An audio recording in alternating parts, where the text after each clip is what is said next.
Rain hammered against the hospital windows as if the sky itself were crying with her. The billionaire, Aiden Cole, known for buying entire companies with a single signature and firing people without blinking, now stood frozen, unable to breathe, unable to think. He had come here for one simple reason: to meet the little girl he planned to adopt. A gesture his PR team advised after months of headlines calling him cold, ruthless, heartless. They said adopting a child would soften his image. They said it would make the world smile at him again. But nothing, absolutely nothing, prepared him for the tiny wheelchair rolling toward him. All the words that would tear through every wall he had built round his heart. She couldn't have been more than 8. Frail arms, trembling fingers clutching the wheels, soft brown eyes too wise for her age. Her hospital gown was too big for her small shoulders, and her hair, thin from treatments, fell against her cheeks like wilted petals. She lifted her face to him, studied him for 3 silent seconds, then whispered with a voice that quivered like a candle flame, "Please, don't adopt me. Adopt my mom instead." Eden's world tipped sideways. The social worker beside him gasped. A nurse who had been adjusting the girl's blanket froze, mouth half open. Even the beeping machines round her seemed to pause, as though the entire room was stunned by the request. Aiden blinked. What did you just say?" he managed, his voice raw with disbelief. The girl swallowed, her lips trembling as she repeated, louder this time, "Please, don't adopt me. Adopt my mom instead. She needs a home. She needs someone to help her. She's all alone. I can stay here. I'm used to it. But she cries every night when she thinks I'm asleep." Her words struck him harder than any business rival ever could. A child begging a billionaire to adopt her mother instead of her. This wasn't in his contract. This wasn't something his advisors had prepared for. This wasn't a clean, camera-friendly moment for the news. This was messy, human, gutting. Aiden looked at the girl, really looked, and the chill that lived in his chest all these years cracked. There was desperation in her eyes, the kind that didn't come from wanting toys or gifts, but from witnessing someone they loved suffer to the point of breaking. Where is your mother?" he asked, voice softer now. The little girl pointed at the hallway. "She's talking to the doctor. She thinks you came from me. She doesn't know I asked for her instead." Another jolt of shock traveled through him. Before he could process more, the sound of hurried footsteps echoed from the corridor. A woman's voice, nervous, tired, apologetic, filled the air as she rushed toward the room. And in that instant, before she entered, Aiden felt something strange stir inside him. A feeling he hadn't known in years, because this wasn't just an adoption meeting anymore. It was something far, far deeper. The door swung open, and the woman stepped inside, breathless, drenched from the rain, and trying too hard to look composed. She carried exhaustion the way some carried jewelry. It was visible, heavy, impossible to hide. Loose strands of hair clung to her cheeks, and her clothes were worn enough to tell stories of long nights and longer struggles. But despite everything, her eyes landed on her daughter with a kind of love that could silence storms. "I'm so sorry," she said quickly, not even noticing Aiden at first. "The doctor kept me waiting. Are you okay, baby?" She kneeled beside the wheelchair, cupping the little girl's face with shaking hands. "Did they give you the new medication? Did it hurt?" "I'm right here now." The girl shook her head shyly, her voice barely audible. "Mom, Mr. Cole is here." The woman froze. Slowly, she turned and her expression changed instantly. Fear, not the kind born from danger, but from being judged, from being unprepared. From standing in front of someone so powerful that even your breath felt too small. She straightened her posture, wiped at her cheeks, and forced a polite smile that didn't reach her eyes. "Mr. Cole," she said cautiously, I didn't expect you to arrive so early." Aiden nodded, trying to read her, trying to understand why the little girl would beg for her mother's rescue instead of her own. "I thought I'd come sooner," he replied. "I wanted to meet both of you." Her face tightened, as if she feared the wrong word would ruin everything. "Of course, I'm grateful you're considering my daughter. She's been through a lot." Aiden glanced between them. The mother's shoes were soaked, almost falling apart at the seams. Her fingers were red from cold. Her purse, clutched tightly, was fraying like it had survived years of being held as the only thing she could protect. Yet she held herself with dignity worn, but unbroken. He finally asked, "May I know your name?" Before she could answer, her daughter spoke softly. "Her name is Miriam. She works 3 jobs. She doesn't sleep much. The girl hesitated, then whispered, "She lives in a shelter sometimes." Miriam's eyes widened in embarrassment. "Sweetheart." She forced a smile and tried to hush her daughter. "Mr. Cole doesn't need to know all that." But Aiden was already shaken. A mother working herself to the bone, while living in a shelter, and all for this child this fragile, wheelchair-bound daughter who asked him to save her mother first. He studied Miriam carefully. She avoided his eyes, as though ashamed of her struggles, as though believing she wasn't worthy of being seen. She reached into her bag, pulling out documents with trembling hands. "I brought the files you might need," she said. "Medical papers, psychological reports, progress charts, everything about my daughter. I want you to know she's strong. She's brave, and she deserves more than what I can give." Her voice cracked at the last sentence and that single crack told Aiden more about her life than any document ever could. He watched her bite her lip, fight tears, and steady her daughter's wheelchair with a gentle touch. A touch full of love, full of fear, full of hope. Aiden's chest tightened again. This wasn't the story he came expecting. This wasn't the cold, staged adoption for the cameras. This was a family drowning quietly. And he suddenly wondered what exactly happened to push them this far. What pain were they hiding beneath these trembling smiles? Aiden followed Miriam and her daughter down the hallway as the nurses prepared the girl for another round of tests. The hospital smelled of disinfectant and quiet suffering. Every corner held a story no one wanted to tell out loud.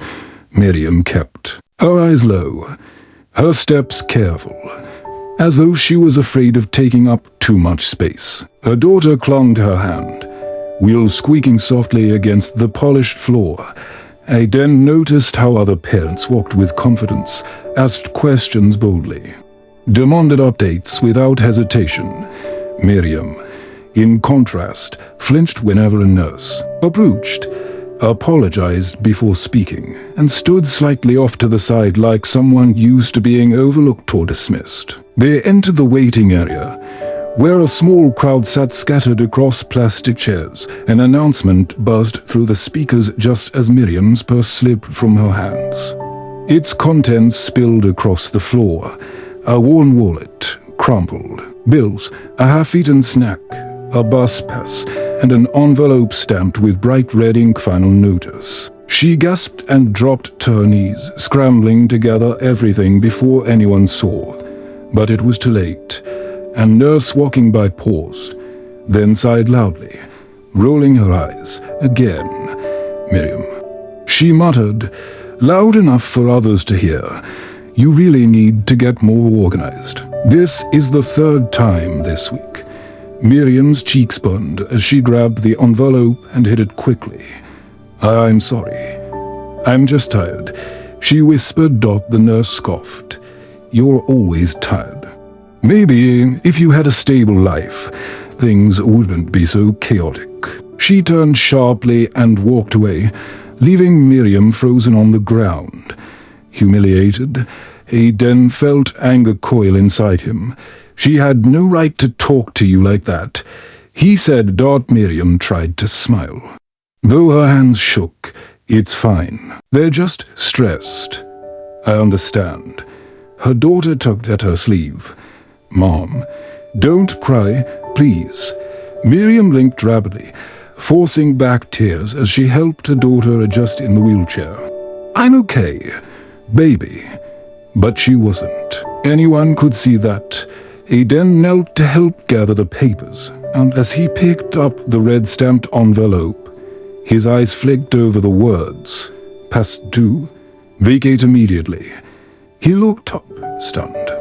"You're being evicted."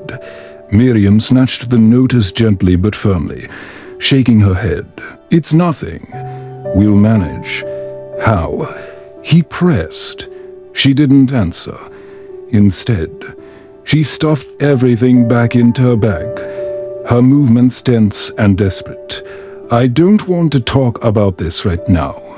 My daughter needs to finish her tests." But the humiliation wasn't over yet. A hospital administrator approached them, clipboard in hand, forcing a tight smile. "Miss Miriam, we need to discuss your outstanding balance. The charity fund reserved for your daughter's treatment is nearing its limit." Miriam's breath hitched. "But they said we had time." "Yes, well, things change. You'll need to arrange some sort of payment plan soon." "Payment," she whispered. "I barely have money for food." Aiden stepped forward, heat rising in his voice. "Is this really the time?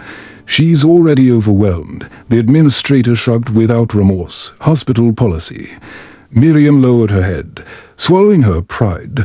"I'm sorry," she murmured again, though she'd done nothing wrong. Aiden watched her collapse inward, becoming smaller with every blow. The humiliation, the financial strain, the fear, it all weighed on her shoulders until she looked like she might break.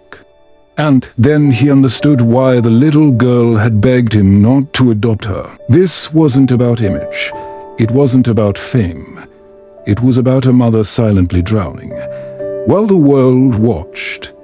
But the worst part, Aiden still had no idea how deep the darkness went or what secret Miriam was hiding that would soon turn everything upside down. The room the nurses wheeled the little girl into was dim, lit by the soft glow of monitor screens and the rhythmic pulse of machines. Miriam stood by her daughter's bedside, smoothing the blanket as if that single gesture could shield her from everything: pain, fear, the world itself. Her hands trembled, her breath uneven, but she forced a smile for her child. Aiden lingered near the doorway, watching the mother-daughter bond unfold like a fragile thread holding two lives together.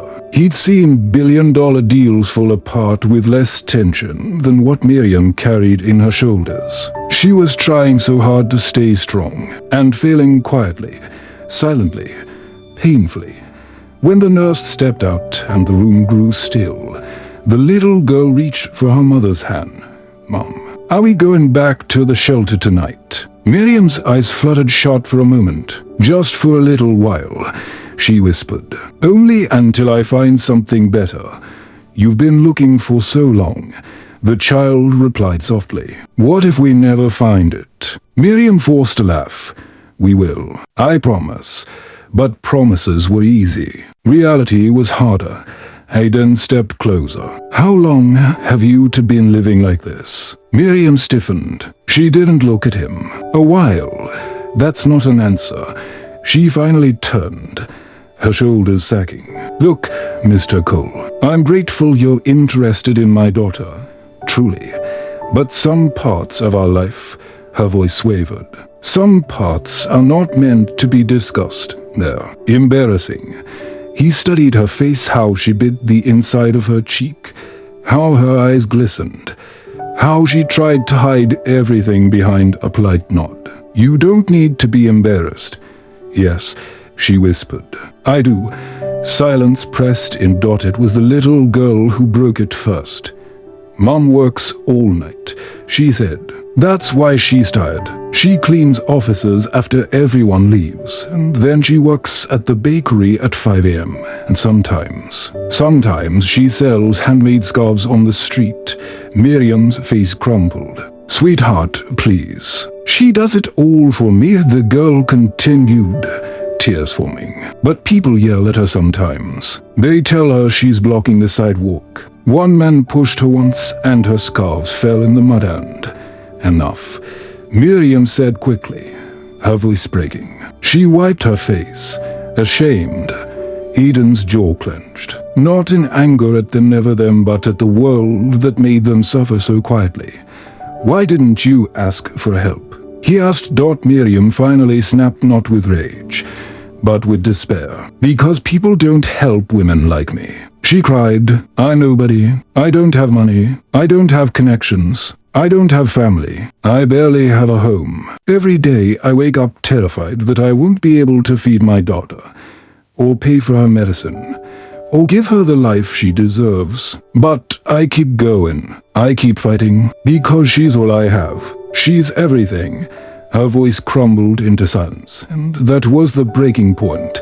Eden had witnessed boardrooms explode, markets crash, empires fall apart, but he had never seen someone break so quietly, so completely, so beautifully for the sake of someone they loved. He opened his mouth to speak, but a sudden alarm blared from the monitors. Her daughter's heart rate spiked. Nurses rushed in, pushing Eden aside, crowding the small bed with urgency. Miriam froze, terror flooding her face. Mom, the little girl whispered weakly, gripping her mother's shaking hand. Miriam collapsed against the bed, sobbing.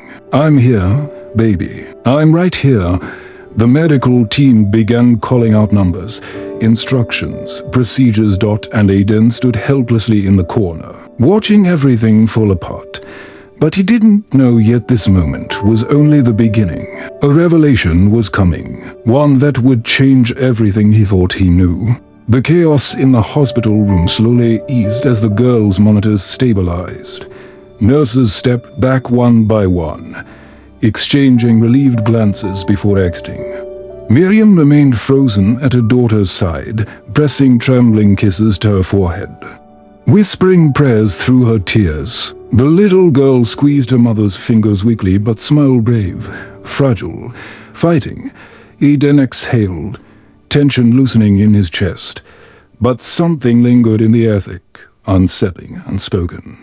Miriam wiped her eyes and brushed shaky fingers through her daughter's hair. You scared me, she whispered. I'm okay, Mom, the girl murmured. I promise. But Eden knew it was a promise she had no power to keep. Moments later, the doctor entered, a tall man with silver hair and a face worn from years of watching families struggle. His eyes softened at the sight of the child, then shifted toward Miriam with a weight that made Eden straighten. Miriam, he said gently, we need to talk privately. I don't want to leave her. She said quickly. The doctor hesitated, then nodded toward Eden. Mr. Cole can stay with her for a moment. He seems trustworthy. Miriam looked torn, but the little girl nodded faintly. It's okay, Mom. Go, reluctantly. Miriam followed the doctor into the hallway. Eden sat beside the bed, watching the girl breathe through exhaustion. You're strong, he said softly. She looked at him with eyes far older than his. Mr. Cole, can I tell you something? He leaned closer. Of course. I didn't ask you to adopt my mom because I don't want to go with you. I asked because... Her lip trembled. Because Mom won't survive without me. She pretends she's strong, but she cries when she thinks I'm asleep. I'm scared she'll break. Eden felt something twist painfully in his chest. You're just a child, he said gently. You shouldn't have to worry about that. But I do. She swallowed. Every day. Before he could reply, the door clicked open. Miriam stepped inside, but she looked different, paler and steady, as though the hallway conversation had drained the life from her. The doctor followed slowly, his expression somber. Eden rose immediately. What happened? Miriam opened her mouth, but no sound came out. Her breathing hitched. Her fingers trembled violently round the edge of the wheelchair. The doctor sighed heavily. Mr. Cole, there's something you need to know. Eden felt a cold chill crawl up his spine. "It's about Miriam," the doctor continued. "She hasn't been honest about her health." Miriam squeezed her eyes shut, tears spilling over. "Please, I didn't want anyone to know." Eden's heartbeat quickened. "Know what?" The doctor exchanged a painful glance with Miriam before saying, "She's sick, Mr. Cole. Very sick." The room still. Miriam looked at her daughter, trying to smile, failing completely. "I didn't want to tell you, baby. I didn't want to scare you." The little girl's fingers tightened round her mother's arm. "Mom, what's wrong?" Miriam knelt slowly, brushing tears from her daughter's cheeks as her own fell endlessly. "I've been trying to hide it," she whispered. "I didn't want you to worry. But I don't have much time." Eden felt the floor fall away beneath him. The girl's face twisted with horror. No. "Mom." Miriam pulled her close, sobbing. "I'm so sorry, sweetheart." Eden stood frozen, watching a fragile mother cling to her fragile child, two souls breaking into pieces right in front of him. And then Miriam lifted her tear-soaked face toward Eden and spoke words that would change everything. "That's why I wanted you to adopt her, not the other way round." The truth hit him like a blow. The child hadn't begged for herself. She had begged for her mother, because her mother had been trying to save her. Eden felt his world tilt, the weight of the revelation pressing onto his chest. And as the shock settled, he realized he could lose both of them forever. The words, "I don't have much time," hovered in the room like a ghost no one could chase away. Miriam's daughter let out a small, broken whimper and clung to her mother's neck, as if her embrace alone could stop fate from moving forward. Miriam held her just as tightly, her fingers buried in the small girl's hospital gown, her body shaking with quiet sobs she'd held in for far too long. Eden couldn't move, couldn't speak, couldn't think. The revelation struck him deeper than he expected, deeper than he thought he was capable of feeling. This wasn't the peer opportunity he'd prepared for. This wasn't the clean, photogenic adoption his advisors had envisioned. This was a mother silently dying, struggling to give her child a future she would never be part of. Finally, the little girl pulled away, wiping her mother's cheeks with trembling fingertips. "Mom, why didn't you tell me?" she whispered. Miriam smiled through tears. "Because I didn't want you to feel scared every time I coughed. I didn't want you to watch me fade. You deserve happy days, baby, not days spent worrying about me. But I want to worry about you," the child cried. "I want to take care of you the way you take care of me." Miriam lowered her forehead to her daughter's. "You already do. More than you know."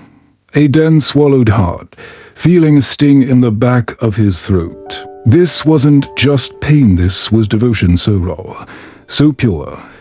It made his own life look hollow in comparison. He had all the money, all the influence, all the power, and yet, somehow, he had less love in his world than this mother who owned nothing. He finally stepped forward. "How long have you known?" Miriam didn't look at him. "A few months, and you've been working while sick?" She nodded. "I didn't have a choice. The treatments cost money. Her medicine cost money. Life costs money, Mr. Cole. And I couldn't let her see me as weak. I needed her to believe everything would be okay. But it's not okay." Her daughter cried. "You're sick. We're losing our home. And now you want me to go with a stranger." Miriam broke completely. She covered her face with her hands, the sobs tore through her. Eden instinctively reached out to steady her. And this time, she didn't pull away. She leaned into him not for comfort, not because she trusted him, but because she had nothing left. No strength, no breath, no fight. "I thought I could handle everything," she whispered. "But now I'm failing her. I'm failing at everything." Eden shook his head. You're not failing. You're drowning because you've been trying to save her alone. Miriam looked up at him through blurred eyes. I didn't want anyone to pity me. This isn't pity. Then what is it? Aiden opened his mouth, but before he could speak, the doctor re-entered, his expression grim. Miriam, he said, voice thick, we ran your latest scans. She stiffened. And the doctor hesitated, glancing at the little girl before continuing softly. It's progressing faster than expected. We need to admit you for immediate treatment. The little girl gasped and clutched her mother's hand desperately. No, she can't stay here. She can't. Miriam knelt and cupped her daughter's face, forcing a smile despite the terror spreading across her features. Sweetheart, I have two. I don't have a choice anymore. But what about me? The girl cried. Where will I go? Who will be with me? Miriam's forehead finally collapsed. I don't know. She whispered. Aiden stepped closer. I do. Both mother and daughter looked up at him, one hopeful, one fearful. Aiden inhaled slowly, realizing the decision forming inside him wasn't just emotional. It was irreversible. I'm not going to let either of you fall apart, he said firmly. Not anymore. But before he could explain what he meant, the hospital lights flickered. A nurse rushed in. Doctor, we need you outside now. Chaos suddenly erupted in the hallway. A crash, a shout, a stretcher being rushed in. Aiden instinctively placed himself between Miriam and the door, shielding her as the noise grew louder. Something had gone terribly wrong, and whatever happened next would decide their entire future. The hallway outside exploded with frantic voices, nurses shouting orders, wheels screeching against the floor, the metallic slam of equipment being pushed to fast. Aiden instinctively stepped in front of Miriam and her daughter, shielding them as chaos spread into the room like a storm forced through a narrow doorway. The doctor rushed out, disappearing into the commotion, while a nurse poked her head in. Please stay inside, she urged. We have an emergency on the floor. Then she vanished again.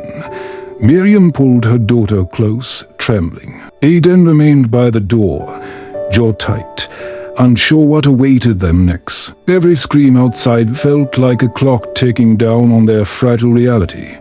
Moments later, the doctor reappeared, breathing heavily, face strained. But the emergency wasn't from Miriam, nor her daughter. Something else had unfolded down the hall. He closed the door behind him and turned toward them with determined eyes. Miriam, he said firmly, we have to admit you tonight. Not tomorrow, not next week. Tonight. Miriam's knees buckled. But my daughter, she won't be left alone, the doctor said gently. Then he looked at Aiden.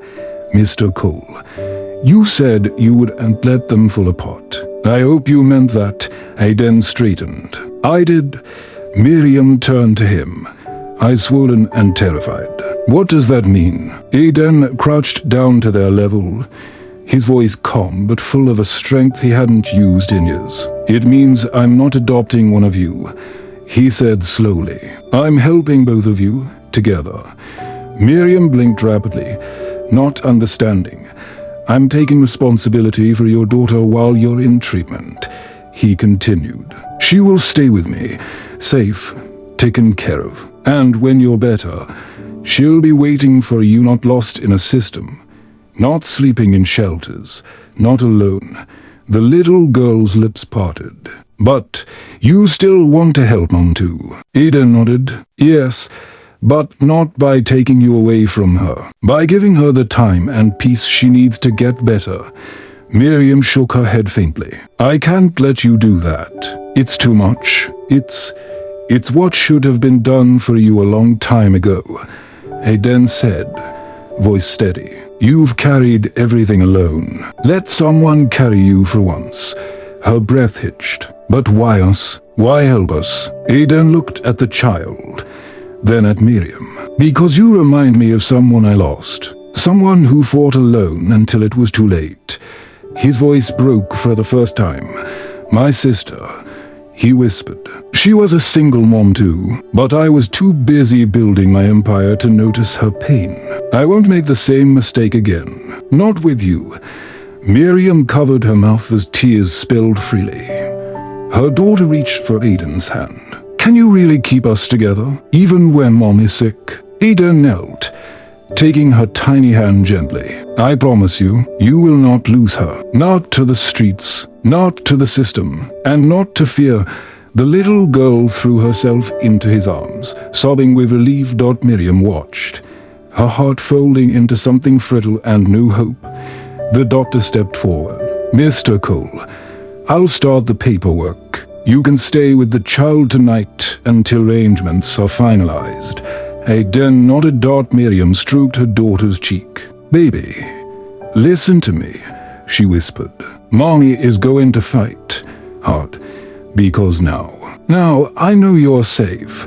The girl squeezed her hand. "I'll be right here when you get better. I promise." As the doctor led Miriam toward the door, she looked back at Aiden one last time. "Thank you," she whispered. Aiden didn't answer. He simply nodded, a silent vow forming in his heart. She disappeared into the hallway. The little girl watched her go, tears glistening in her eyes, and Aiden placed a reassuring arm around her shoulders. "You are not alone anymore," he said softly. For the first time in years, the girl believed it. Outside, the rain began to lighten, turning from a storm to a soft drizzle as if the world itself was finally exhaling. And in that quiet moment, in that dim hospital room, 3 broken lives began to piece themselves together again.